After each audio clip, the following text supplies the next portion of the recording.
Amma da sauran kallo rana da mafi zai bayyana. Let me start by asking you very quickly, on the allegations of sleaze against the Katsina state government, what prompted your investigation into the affairs of the Katsina state government? What prompted it? Well, I think it has a constitutional root. Section 2 of the Nigerian Constitution, dealing with fundamental objectives and directive principles of state policy, clearly spelled out why you have government in place: to protect lives, properties, honor, and dignity of people. When lives are being lost and people are being killed like rats by the minute, by the hour, by the day, by the week, all year through. When public institutions have completely collapsed, educational institutions looking like dustbins, when the health sector has completely collapsed, when there is clear looting and daylight robbery of public funds, it calls on people of conscience to speak out. As I'm talking to you now, I am a living witness. When the governor was campaigning in 2015, he made a categorical statement that were he to get half of the money that Governor Shema had for 8 years, he will convert Katsina State into a small London. As God will have it, he got more than he asked for.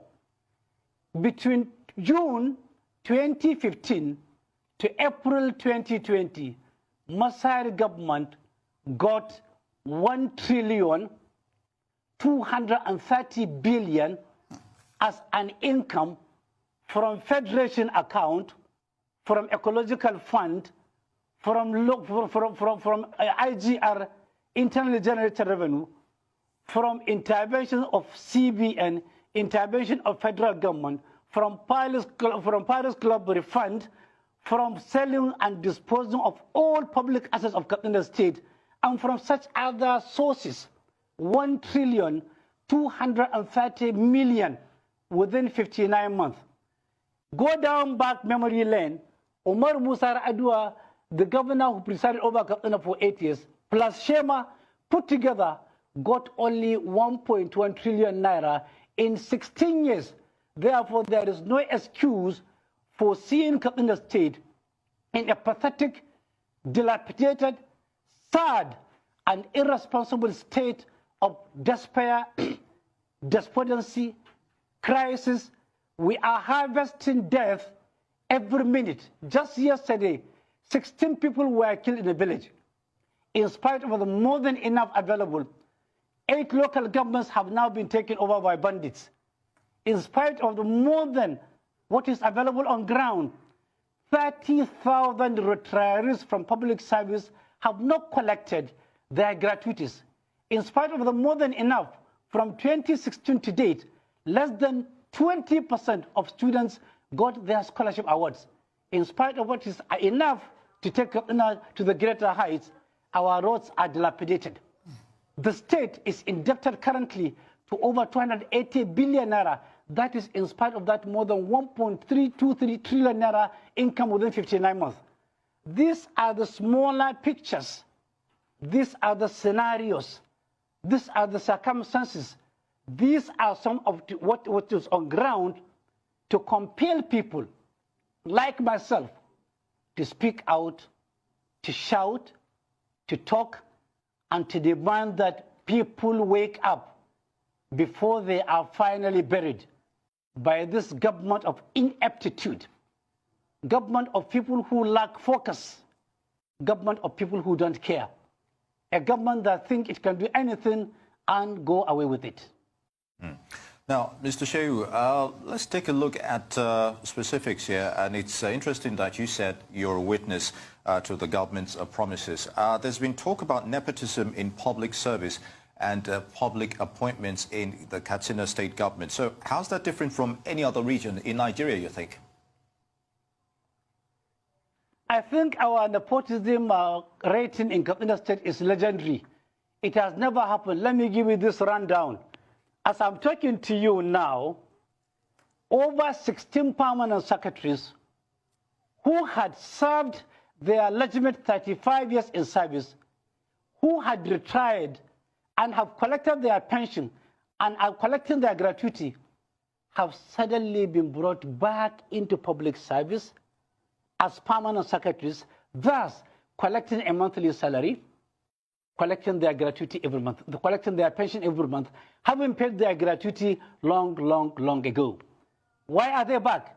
It is because they have been participants in the past looting, and being out of the system will not be safe for the current manager of the Nigerian economy, of the Katsina State economy. Secondly, they are also back because they have the permanence, they have the secretary to the government and the governor as people who are either their blood relations, or they are personal friends, or they are own partners in crime. Therefore, keeping them longer outside the system of government will not be safe for them and will be giving the governor and the SSG sleepless nights. Number two, where you have a cashier, there is a cashier called Masaudu. He was a cashier in the government house for 6 years. During his reign as the cashier, he was the closest person to the SSG. And by the last count, they have withdrawn in cash within the period of 5 years over 40 billion naira, with Masaudi's name appearing at every cash collection in tranches of 10 million, 10 million, 10 million over the last 5 years. Therefore, keeping Masaudu at a distance will not be safe. Therefore, what they did is now, they transferred Masaudu back to another department in the governor's house, in the governor's office, under the power generation project. He was at the local government ministry as a cashier, and you could see what he did. Within a day, he will go to the bank 25 times. Access Bank has a branch in Katsina, has a branch in Daura, has a branch in Malumfashi, has a branch in Funtua. Now, in a kind of unbelievable behind-the-scene power, you will see in bank statement the same cashier, Masaudu, have visited Malumfashi with 20 checks of 10 million naira, let's say on 1st January, and he has cashed them. In the same day, he has been to Daura with 32 checks of 10 million naira, cashed them. In the same day, he was in Katsina Central with 28 checks of 10 million naira, cashed them. And in one breath, you see him in Malumfashi, all on the same bank statements, such that in one day, he will collect 1 billion naira cash. In a total of 1 month, he will collect over 6 billion naira cash. Recently, in a bank, in Access Bank, I have the account, I have the details, I have everything. In between just one account, Katsina State government has 43 bank accounts. In just one account, in 5 years, Masaudu Aliyu collected 11 billion 498 million in cash. One begin to wonder, where is EFCC? Where is NFIU? Where is the central bank? Where is NDIC? Where are all other financial regulating organizations when this nonsense is happening? The tragedy in Katsina is being orchestrated and is being supported by all banks that have Katsina State government account in their banks. They are complicit. They are conniving with government officials to steal people's money for selfish and irresponsible reasons. I will go further again. You have somebody who is just on level 10. Just last week, there were appointments.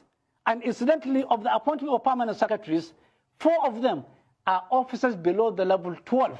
But they were upgraded against all clarion calls. Now they are permanent secretaries in court. What will happen to the psychology of their colleagues? What will happen to the psychology of their seniors? What will happen to the psychology of the entire public servants? It is the same system where in the last 9 years, there are people who are called casuals. It is against the level in Nigeria. There are people who are still earning 5,000 naira in Katsina. Amma da sauran kallo rana da mari zai bayyana.